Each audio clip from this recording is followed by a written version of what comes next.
Hi beautiful people, I hope कि आपसे बहुत अच्छे हैं, आपसे बहुत खुश हैं और मेरे यूट्यूब चैनल पर आपका स्वागत है। एंड आज का जो टॉपिक है वो है आप कैसे फ्रांस में आ सकते हो, वो भी टूरिस्ट वीज़ा पर। सो आज मैं बात करने वाला हूँ टूरिस्ट वीज़ा के प्रोसेस के बारे में 2025 को ध्यान में रखकर जिन को भी फ्रांस के अंदर आना है। तो आज मैं आपको पूरा प्रोसेस बताऊंगा ताकि उसके बाद आपको कोई भी दिक्कत नहीं होगी, आप अपना वीज़ा खुद से अप्लाई करके इजीली आ सकते हैं। एंड मैं चलते चलते बात करूंगा बिकॉज़ मुझे जाना है सिटी सेंटर और मैं आपको पूरा वॉक थ्रू भी कराऊंगा, मैं आपको पूरा का पूरा दिखाऊंगा नज़ारा फ्रांस का, ताकि आपको काफ़ी मज़ा आएगा। और ये वीडियो मैं शूट करता रहूँगा, बात करता रहूँगा, आपको पूरा प्रोसेस बताता रहूँगा। आप मेरे आसपास देख सकते हो, बहुत ही ब्यूटीफुल नज़ारा है एंड बहुत शांत एरिया है जहाँ पर मैं रहता हूँ फ्रांस के अंदर। एंड मेरे चारों तरफ बहुत ही अच्छा माहौल है। सो सबसे पहले आपको ये ध्यान रखना है कि जब भी आपको फ्रांस का टूरिस्ट वीज़ा चाहिए होता है तो उसका जो प्रोसेस होता है वो थोड़ा सा कॉम्प्लेक्स होता है, यानी कि इतना आसान नहीं होता है, क्योंकि इसमें बहुत सारी चीज़ें इन्वॉल्व होती है, काफ़ी बड़ा प्रोसेस होता है। एंड डॉक्यूमेंट्स का पार्ट भी बहुत इंपॉर्टेंट होता है एंड काफ़ी सारी चीज़ें इन्वॉल्व होती हैं। तो मैं एक एक करके बात करूँगा इस वीडियो के अंदर ताकि आपको पूरी रियलिटी पता चल जाए। एंड उसके बाद जब भी आप अपना ये वीज़ा अप्लाई करो, फ्रांस का टूरिस्ट वीज़ा, तो आपको कोई दिक्कत ना हो, क्योंकि 2025 में चीज़ें थोड़ी चेंज होंगी। तो उसी हिसाब से मैं आपको अपडेट दे रहा हूँ ताकि आप मेरी इस वीडियो को देखने के बाद आपको सारी इन्फॉर्मेशन मिल जाए। तो सबसे पहले हम बात करते हैं जो सबसे इम्पॉर्टेंट चीज़ होती है, एंड वो है कि आपके जो डॉक्यूमेंट्स होते हैं वो आपके पास पूरे होने चाहिए, क्योंकि ये जो वीज़ा होता है इसका सबसे इम्पॉर्टेंट पार्ट डॉक्यूमेंट्स का पार्ट होता है।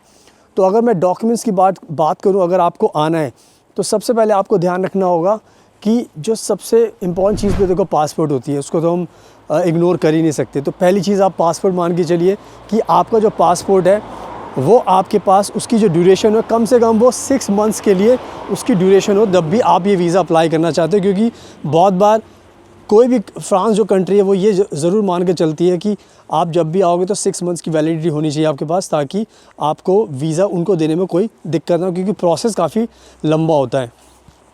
पहली चीज़।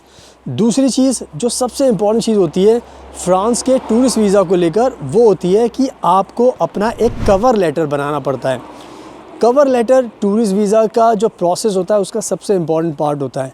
अब कवर लेटर में मेन चीज़ क्या होती है कि कवर लेटर में आपको अपने जो टूरिज़म का जो आपने जो जाने का प्लान बनाया है फ्रांस के अंदर, उसके बारे में आपको बताना पड़ता है कि आप वहाँ पर कब तक रुकोगे, किन किन जगहों पर आप जाओगे, आपका पर्पस क्या है एंड आप वापस कब आओगे और आप क्या करते हो, अपनी लाइफ के बारे में उसमें बताना पड़ता है।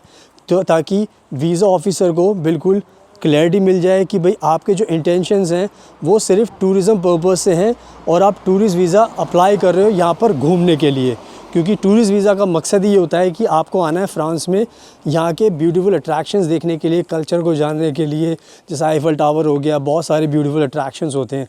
तो टूरिस्ट का बेसिकली मतलब होता है, तो आपको अपना कवर लेटर बहुत अच्छी तरीके से बनाना पड़ता है ताकि वीज़ा ऑफिसर आपका लेटर पढ़ने के बाद समझ जाए कि आपका जो सीधा इंटेंशन है वो टूरिज़म पर्पस से है एंड उसके बाद आप घूमने के बाद यहाँ से वापस चले जाओगे।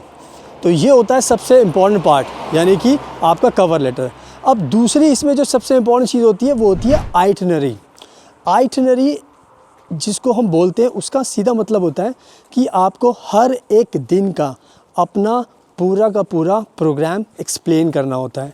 जैसे एग्जांपल लेते हैं कि अगर आपको फ्रांस में आना है, आपने 10 दिन का प्रोग्राम बनाया, तो जो 10 दिन का प्रोग्राम है आपको ब्रेक डाउन करना पड़ेगा। तो मैं बात कर रहा था आइटनरी के बारे में। तो आइटनरी को लेकर मैंने आपको समझाया था कि जब आइटनरी की बात हम करते हैं तो आपके पास डे टू डे प्लान होना चाहिए कि आप किस दिन, फॉर एग्जांपल जैसे 5 तारीख को आप लैंड करोगे फ्रांस के अंदर, एंड उसके बाद फिर आप नेक्स्ट कहाँ पर जाने वाले हो, किस होटल में रुकोगे, एंड उसके बाद किस जगह पर आप घूमने जाने वाले हो। तो इस तरीके से आपको अपनी आइटनरी के अंदर एवरी डे का प्रोग्राम बताना पड़ता है, ताकि वीज़ा ऑफिसर को पता चलता है कि आप 10 दिन तक क्या क्या एक्टिविटी करने वाले हो, एंड उससे आपके बारे में एक ट्रांसपेरेंसी रहेगी। क्योंकि इससे पता चलेगा कि भाई आप अगर आ रहे हो तो इसका मतलब ये है कि आप किसी भी इलीगल एक्टिविटी में इन्वॉल्व नहीं होगे, एंड जो भी आपका घूमने का पर्पज़ है उसको आप पूरा कर सकते हो। तो आई थिंक आइटनरी को लेके मैंने बहुत अच्छे तरीके से समझा दिया है। एंड जो तीसरी चीज़ होती है वो होती है आपका अकोमोडेशन।